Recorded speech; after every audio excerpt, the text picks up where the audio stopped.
जय हिंद साथियों, आप सभी का स्वागत है आपके अपने channel triple R defence academy पर। हम लोग आज जो हमारी आईटीबीपी ट्रेडमैन की श्रृंखला चल रही है उसका मॉडल पेपर दूसरा सॉल्व करने वाले हैं। जी हाँ, सामान्य ज्ञान का ये मॉडल पेपर आपका होगा। इसमें मैं आपको 35 प्रश्न सॉल्व कराने वाला हूँ, जिस प्रकार के आपके प्रीवियस परीक्षा में पूछे गए हैं उसी प्रकार से।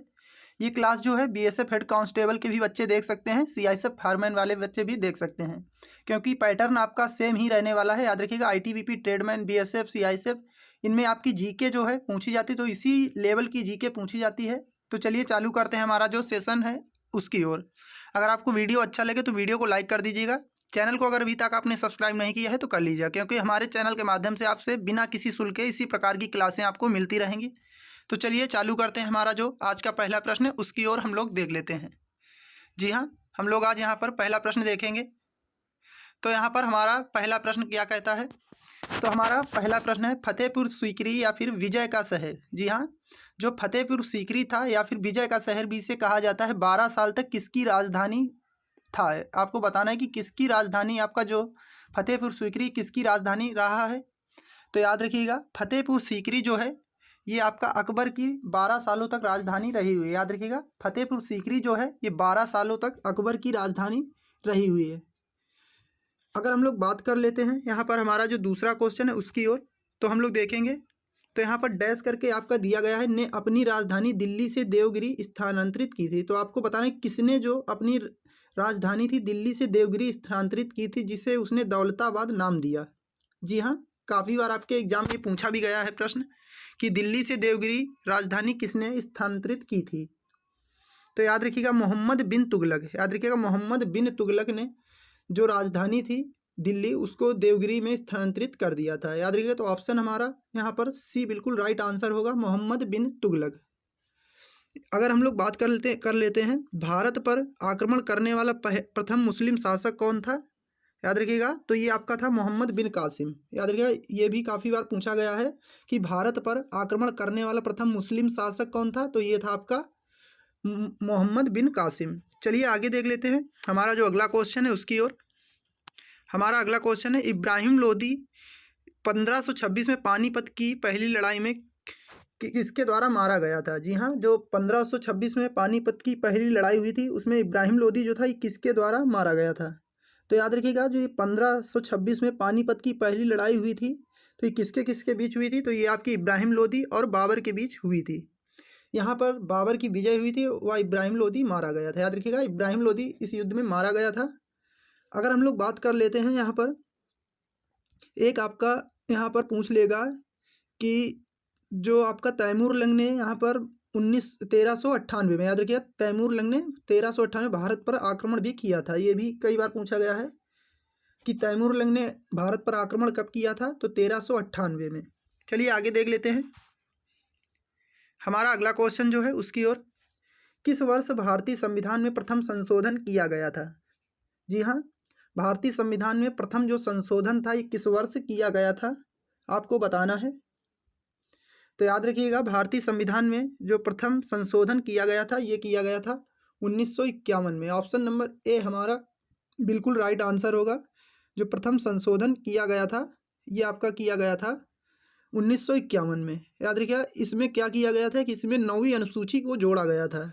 जी हाँ, 9वीं जो अनुसूची थी उसको जोड़ा गया था। तो आपसे पूछेगा कि प्रथम संविधान संशोधन कब किया गया था, तो ये आपका 1951 में किया गया था। इसमें 9वीं जो संविधान आपकी वो थी सूची, याद रखिए 9वीं संविधान की सूची थी, अनुसूची, उसको यहाँ पर जोड़ा गया था। चलिए आगे देख लेते हैं हमारा जो अगला क्वेश्चन है उसकी ओर। राज्य की कार्यपालिका की शक्ति जो है किसमें निहित होती है? जी हाँ, राज्य की जो कार्यपालिका की शक्ति होती है किसमें निहित होती है? तो याद रखिएगा, जो राज्य की कार्यपालिका की शक्ति होती है राज्यपाल में निहित होती है। ऑप्शन हमारा सी बिल्कुल राइट आंसर होगा। चलिए आगे देखते हैं हमारा जो अगला क्वेश्चन है उसकी ओर। भारत में त्रिस्तरीय पंचायती राज व्यवस्था की सिफारिशें किसने किया था? यानी त्रिस्तरीय जो पंचायती राज व्यवस्था था ये किसने इसकी सिफारिश की थी? तो याद रखिएगा, ये जो की थी बलवंत राय मेहता। कई बार आपके एग्जाम में पूछा भी गया है कि त्रिस्तरीय जो पंचायती राज व्यवस्था थी इसकी सिफारिश किसने की थी, तो ये बलवंत राय मेहता ने की थी। चलिए आगे देख लेते हैं हमारा जो अगला क्वेश्चन है उसकी ओर। सूर्य का दीप्तिमान सतह क्या कहलाता है? जी हाँ, सूर्य का जो दीप्तिमान सतह होता है ये क्या कहलाता है? तो आपको याद रखिएगा, जो सूर्य का दीप्तिमान सतह होता है इसको प्रकाश मंडल के नाम से जाना जाता है। ऑप्शन हमारा बी बिल्कुल राइट आंसर होगा कि सूर्य का जो दीप्तिमान सतह होता है इसको प्रकाश मंडल के नाम से जाना जाता है। चलिए आगे देखते हैं हमारा जो अगला क्वेश्चन है उसकी ओर। हमारा अगला क्वेश्चन है, सर्वाधिक जैव विविधता पाई जाती है। जी हाँ, सर्वाधिक जो है जैव विविधता पाई जाती है, कहाँ पर पाई जाती है सर्वाधिक जैव विविधता? तो ये पाई जाती है आपके उष्णकटिबंधीय वर्षा वन में। याद रखिएगा, उष्णकटिबंधीय जो वर्षा वन होते हैं यहाँ पर सर्वाधिक जैव विविधता पाई जाती है। चलिए आगे देख लेते हैं। आपसे पूछ लेगा कि शंकुधारी जो वन है ये कहाँ पर पाए जाते हैं? तो शंकुधारी वन पाए जाते हैं आपके हिमाचल प्रदेश में। चलिए आगे देखते हैं। बोथीनिया की खाड़ी दो देशों के बीच स्थित है। जी हाँ, बोथीनिया की जो खाड़ी है किन दो देशों के बीच में स्थित है? उनमें से आपका एक देश तो हो गया फिनलैंड। याद रखिए यहाँ पर दे दिया है कि एक देश आपका फिनलैंड हो गया, दूसरा देश कौन सा है? तो बोथनिया की जो खाड़ी है ये किन दो देशों के बीच में स्थित है? तो याद रखिए फिनलैंड और स्वीडन के बीच में। तो ऑप्शन हमारा बिल्कुल ए राइट आंसर होगा। इस प्रकार के आपके जो प्रश्न काफ़ी ज़्यादा ट्रेंड में चल रहे हैं कि बोथनिया की खाड़ी जो किन देशों के बीच में स्थित है, तो आपके फिनलैंड और स्वीडन के बीच में। चलिए आगे देख लेते हैं। यहाँ पर अगर हम लोग बात कर लेते हैं, इनकी कभी कभी आपसे राजधानियाँ भी पूछ लेता। तो फिनलैंड की राजधानी क्या होगी? तो ये होगी हेलसिंकी। और स्वीडन जो है, स्वीडन की राजधानी स्टॉकहोम। याद रखिएगा, हेलसिंकी जो है ये आपकी हो जाएगी फिनलैंड की। अगर हम लोग बात कर लेते हैं यहाँ पर स्वीडन की, तो स्वीडन की राजधानी आपकी हो जाती है स्टॉकहोम। तो ये आप लोग पॉइंट जो मैं मुंह से बोल रहा हूँ इनको आप लोग सुन लीजिएगा और अपनी बुक में अगर हो सके, अगर नहीं याद है तो इनको आप लोग नोट भी कर लीजिएगा। अगर बात कर लेते हैं फिनलैंड की मुद्रा, तो फिनलैंड की मुद्रा जो है आपकी यूरो चलती है। स्वीडन की मुद्रा को कहा जाता है क्रोना। याद रखिए, स्वीडन की मुद्रा जो होती है इसको क्रोना कहा जाता है। चलिए आगे देखते हैं हमारा जो अगला क्वेश्चन है उसकी ओर। नेपच्यून के अलावा कौन सा ग्रह ब्लू प्लैनेट के रूप में भी जाना जाता है? जी हाँ, नेपच्यून के अलावा जो है कौन सा ग्रह जो है जो ब्लू प्लैनेट के रूप में जाना जाता है? तो याद रखिएगा, ब्लू प्लैनेट के रूप में कौन सा है? तो ये पृथ्वी को जाना जाता है। ऑप्शन हमारा सी बिल्कुल राइट आंसर होगा। नेपच्यून के अलावा जो पृथ्वी होती है इसको ब्लू प्लैनेट के रूप में जाना जाता है।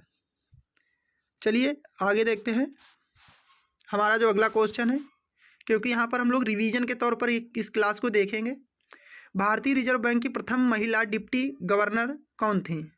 जी हाँ, इस प्रकार के प्रश्न आपके पेपर में ज़्यादातर पूछ लिए जाते हैं, क्योंकि स्टैटिक आपकी जो है ज़्यादातर अब एग्जाम में ट्रेंड में चलती है। तो भारतीय रिजर्व बैंक की प्रथम महिला डिप्टी गवर्नर जनरल कौन थी? आपको बताना है। तो ये थी केजे उदेसी। आप रखिएगा, ऑप्शन नंबर बी हमारा बिल्कुल राइट आंसर होगा, केजे उदेसी। केजे उदेसी जो थी ये भारतीय रिजर्व बैंक की प्रथम महिला डिप्टी गवर्नर जनरल थी। चलिए आगे देखते हैं। अगर आपको सेशन अच्छा लग रहा हो तो वीडियो को लाइक करते रहिएगा, अपने दोस्तों को भी शेयर कर दीजिएगा। अगर हम लोग बात कर लेते हैं रिजर्व बैंक की स्थापना की, तो यह आपकी स्थापना हुई थी 1 अप्रैल 1935, क्योंकि इसका स्थापना वर्ष भी कई बार पूछ लिया जाता है। तो 1 अप्रैल 1935 में इसकी स्थापना हुई थी रिजर्व बैंक की। चलिए आगे देखते हैं हमारा जो अगला क्वेश्चन है उसकी ओर। तो हमारा अगला क्वेश्चन क्या है? भारत का सबसे बड़ा उत्पादक, उपभोक्ता और आयातक कौन सा है? जो भारत है ये सबसे बड़ा किसका उत्पादक करता है और उपभोग भी करता है? तो याद रखिएगा, यहाँ पर दालों का जो है सबसे ज़्यादा उत्पादक भारत देश करता है। याद रखिएगा, और इसका उपभोग भी सबसे ज़्यादा और आयात भी करता है। याद रखिएगा, आयात भी इसका सबसे ज़्यादा करता है। तो यहाँ पर अगर भारत का सबसे बड़ा उत्पादक कौन सा है, तो ये आपकी दाल हो जाएगी, क्योंकि दाल का उत्पादन सबसे ज़्यादा करता है। और उपभोग भी, यानी उपभोक्ता मतलब खाते पीते भी इसी को सबसे ज़्यादा हैं। चलिए आगे देखते हैं हमारा जो अगला क्वेश्चन है उसकी ओर। कार्य होता है, जी हाँ कार्य होता है यदि डॉट डॉट करके आपको बताना है कार्य क्या होता है। जी हाँ, कार्य कब होगा? जी हाँ, तो कार्य जब ऊर्जा होगी तभी आपका कार्य होगा। याद रखिएगा, ऑप्शन नंबर बी हमारा बिल्कुल राइट आंसर होगा। कार्य क्या होता है? तो ये ऊर्जा होता है। चलिए आगे देखते हैं। निम्नलिखित में से कौन सी ऊर्जा गतिज ऊर्जा है? जी हाँ, तो आपको ये याद रखना, गतिज ऊर्जा और स्थितिज ऊर्जा यहाँ से भी प्रश्न पूछ लिए जाते हैं। तो याद रखिए, गतिज ऊर्जा कौन सी है? तो ये आपकी गैस हो जाएगी। जी हाँ, तो यहाँ पर गतिज ऊर्जा कौन सी होगी, क्या पूछा गया, निम्नलिखित में से कौन सी गतिज ऊर्जा है, तो ये आपकी गैस हो जाएगी। ऑप्शन नंबर डी बिल्कुल राइट आंसर होगा, क्योंकि गैस में जो है, गैस के कणों में अधिकतम जो होती है गतिज ऊर्जा होती है। चलिए आगे देख लेते हैं। तो यहाँ पर ये साइंस के हमने एक दो प्रश्न ऐड किए हैं, क्योंकि यहाँ पर आपके साइंस के भी एक दो प्रश्न पूछ लिए जाते हैं। निम्नलिखित में से कौन सी गतिज ऊर्जा है, तो यहाँ पर आपको बताना है गतिज ऊर्जा कौन सी है। तो ऑप्शन ए हमारा क्या है, बंदूक से निकली हुई गोली, तीव्र गति से कार्य करते हुए एक रेलवे इंजन जो तीव्र गति से कार्य करता है, एक साधारण पेंडुलम की गति। तो इनमें से कौन सा जो है जिसमें आपकी गतिज ऊर्जा शामिल है, तो याद रखिएगा यहाँ पर तीनों में गतिज ऊर्जा शामिल है आपकी, क्योंकि बंदूक की गोली जो भी निकलती है उसमें भी गतिज ऊर्जा पाई जाती है, रेलवे इंजन भी गतिज ऊर्जा के कारण चलता है, और एक साधारण जो पेंडुलम की गति होती है उसमें भी गतिज ऊर्जा होती है। चलिए आगे देखते हैं। हमारा जो अगला क्वेश्चन है उसको हम लोग देखेंगे। जी हाँ, तो हम लोग अपने अगले क्वेश्चन की ओर चलते हैं। तो यहाँ पर हमारा अगला क्वेश्चन जो है, हर्षवर्धन की आत्मकथा किसने लिखी थी, याद रखिएगा। जी हाँ, हर्षवर्धन की जो आत्मकथा लिखी थी किसने लिखी थी, तो ये लिखी थी फिरदौस ने, याद रखिएगा। ऑप्शन नंबर बी हमारा बिल्कुल राइट आंसर होगा। फिरदौस ने जो हर्षवर्धन की आत्मकथा थी ये लिखी थी। चलिए आगे देखते हैं। हमारा जो अगला क्वेश्चन है, भारत का सबसे बड़ा बंदरगाह कौन सा है। जी हाँ, भारत का सबसे बड़ा बंदरगाह कौन सा है, तो याद रखिएगा भारत का सबसे बड़ा जो बंदरगाह है ये आपका हो जाएगा मुंबई बंदरगाह। ऑप्शन नंबर सी हमारा बिल्कुल राइट आंसर होगा। चलिए आगे देखते हैं। हमारा जो अगला क्वेश्चन है, प्रकाश में किस रंग की तरंग दैर्घ्य सबसे अधिक होती है। जी हाँ, प्रकाश में किस रंग की जो तरंग दैर्घ्य सबसे अधिक होती है ये आपको बताना है। तो याद रखिएगा जो लाल रंग होता है प्रकाश में, इसकी जो तरंग दैर्घ्य सबसे अधिक होती है। ऑप्शन बी हमारा बिल्कुल राइट आंसर होगा। जी हाँ, तरंग दैर्घ्य की अगर बात करते हैं तो सबसे ज़्यादा आपकी होती है लाल रंग में। चलिए आगे देखते हैं। हमारा जो अगला क्वेश्चन है, सेना में वीरता के लिए सर्वोच्च सम्मान कौन सा है। जी हाँ, सेना में वीरता के लिए सर्वोच्च सम्मान कौन सा दिया जाता है, तो याद रखिएगा जो ये सर्वोच्च सम्मान आपका सेना में वीरता के लिए दिया जाता है ये दिया जाता है परमवीर चक्र। याद रखिएगा ऑप्शन नंबर बी हमारा बिल्कुल राइट आंसर होगा, परमवीर चक्र आपका दिया जाता है। चलिए आगे देखते हैं। एमनेस्टी इंटरनेशनल का मुख्यालय कहाँ पर स्थित है। जी हाँ, स्टैटिक से आपके प्रश्न इस प्रकार से भी मुख्यालय से भी 1 से 2 प्रश्न पूछ लिए जाते हैं। तो यहाँ पर आपको बताना एमनेस्टी इंटरनेशनल का मुख्यालय कहाँ पर स्थित है, तो याद रखिएगा ये आपका स्थित है लंदन में।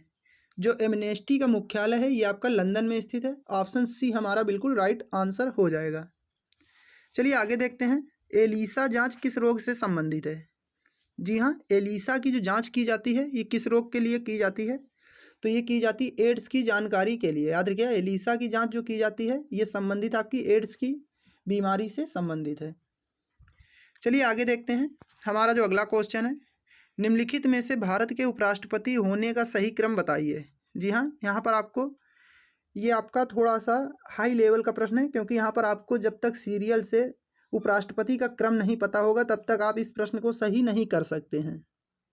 तो याद रखिएगा यहाँ पर सबसे पहले जो आपके थे ये थे आपके डॉक्टर जाकिर हुसैन। याद रखिएगा डॉक्टर जाकिर हुसैन, उसके बाद GS पाठक, और तीसरे नंबर पर BD बत्ती, और दूसरे नंबर पर आपके R वेंकट रमन। तो ऑप्शन नंबर बी बिल्कुल राइट आंसर होगा। इनका जो कालक्रम है, याद रखिए काल का जो क्रम है, यानी सबसे पहले जो आपके बने तो ये थे आपके डॉक्टर जाकिर हुसैन, उसके बाद में आपके बने थे GS पाठक, अगर उसकी बाद की बात करें तो ये थे आपके BD बत्ती, फिर आपके R वेंकट रमन।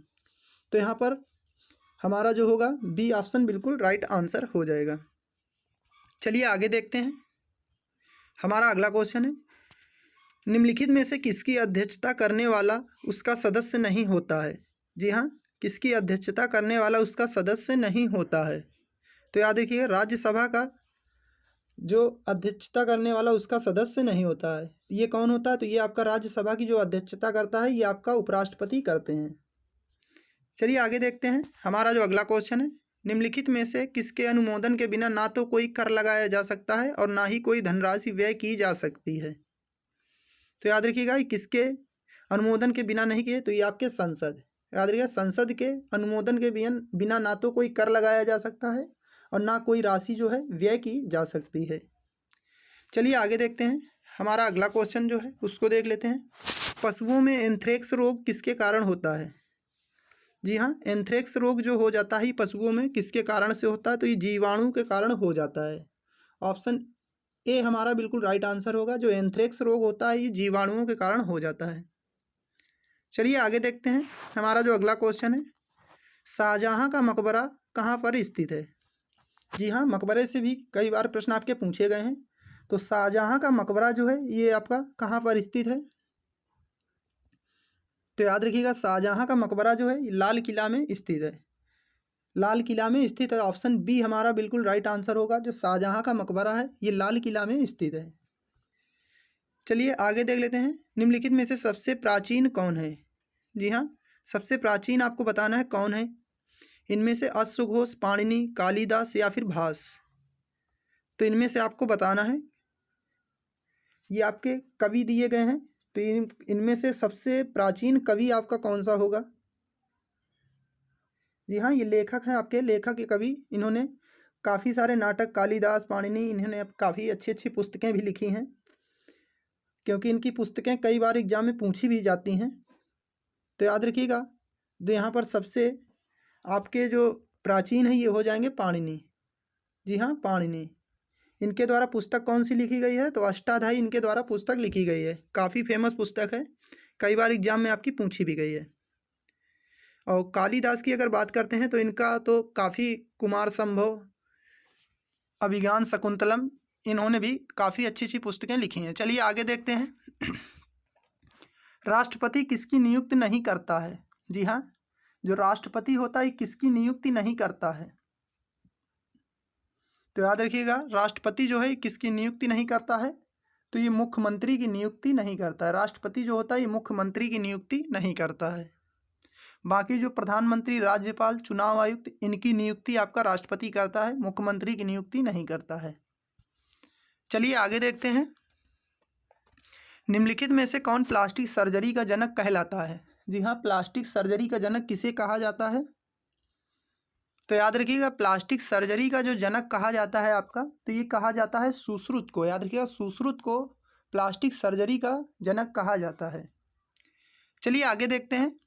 हमारा जो अगला क्वेश्चन है, इतिहास से संबंधित ज्ञान रखने वाला, जी हाँ, के लिए एक शब्द आप किस प्रकार से प्रयोग करेंगे? जो इतिहास के लिए, इतिहास से संबंधित ज्ञान रखता है उसको आप क्या कहेंगे? तो याद रखिएगा, उसको क्या कहा जाता है? जो इतिहास से संबंधित जानकारी रखता है तो उसको कहा जाता है। उसके लिए अगर हम लोग बात करते हैं, एक शब्द का प्रयोग करेंगे तो इतिहासज्ञ होगा। ऑप्शन ए बिल्कुल राइट आंसर होगा, इतिहासज्ञ। चलिए आगे देखते हैं। भारतीय रिजर्व बैंक का राष्ट्रीयकरण किया गया था। जी हाँ, भारतीय रिजर्व बैंक का राष्ट्रीयकरण कब किया गया था? तो याद रखिएगा, भारतीय रिजर्व बैंक का जो राष्ट्रीयकरण किया गया था 1 जनवरी 1949 को। ऑप्शन डी बिल्कुल राइट आंसर होगा, 1 जनवरी 1949 को। चलिए आगे देखते हैं। मंत्रिपरिषद को इस्तीफा देना पड़ता है यदि उसके विरुद्ध अविश्वास प्रस्ताव पारित हो जाए। जी हाँ, तो किसके द्वारा अविश्वास प्रस्ताव जो पारित किया जाता है, जो मंत्रिपरिषद से इस्तीफा देना पड़ता है? तो याद रखिएगा, यहाँ पर लोकसभा के द्वारा अगर अविश्वास जो प्रस्ताव है पारित हो जाता है तो मंत्री पद से आपको इस्तीफा देना पड़ जाएगा। चलिए आगे देखते हैं। हमारा जो अगला क्वेश्चन है, सर्वोच्च न्यायालय की बैठकें नई दिल्ली में होती हैं, ये अन्य भी हो सकती हैं, यानी अन्यथा ये कहाँ पर हो सकती हैं अगर नई दिल्ली में नहीं होती हैं? जी हाँ, तो इसका राइट आंसर की अगर हम लोग बात करेंगे तो यदि राष्ट्रपति इसका अनुमोदन कर दे कि कहाँ पर करना, तो ये वहाँ पर भी हो सकती हैं। याद रखिएगा, तो अगर यहाँ पर क्या लिखा कि सर्वोच्च न्यायालय की बैठकें जो नई दिल्ली में होती ये अन्यत्र भी हो सकती हैं, तो यदि राष्ट्रपति इसका अनुमोदन कर दे तो ये कहीं भी हो सकती हैं। याद रखिएगा, राष्ट्रपति इसका अनुमोदन कर दे। चलिए आगे देख लेते हैं। बिहू जो है, यहाँ पर बिहू आपका पूछा गया है, बिहू नामक उत्सव किस राज्य से संबंधित है? यानी बिहू उत्सव जो है किस राज्य में मनाया जाता है, किस राज्य से संबंधित है, इस प्रकार से आपसे पूछेगा। तो बिहू जो है ये असम या फिर असम, याद रखिएगा, ये पुराना नाम है इसका, अब इसको असम कहा जाता है। तो बिहू जो है असम से संबंधित है, कई बार आपके एग्जाम में पूछा भी गया है। चलिए आगे देखते हैं। हमारा आज का लास्ट प्रश्न है उसकी ओर। ऋग्वेद काल के लोग इंद्र का निम्नलिखित प्रयोजन आह्वान करते थे, यानी जो ऋग्वेद के लोग थे इंद्र का निम्नलिखित प्रयोजन आवाहन करते थे। तो इंद्र का जो आवाहन कब करते थे, तो याद रखिए ऋग्वेद के जो व्यक्ति थे ये भौतिक सुख एवं विजय के लिए ऋग्वेद का आवाहन करते थे। तो ऑप्शन डी बिल्कुल राइट आंसर होगा कि भौतिक सुख एवं विजय के लिए। तो आपको सेशन कैसा लगा? अगर अच्छा लगा हो तो वीडियो को लाइक कर दीजिएगा, दोस्तों को भी शेयर कर दीजिएगा। तो इसी के साथ में जय हिंद, जय भारत।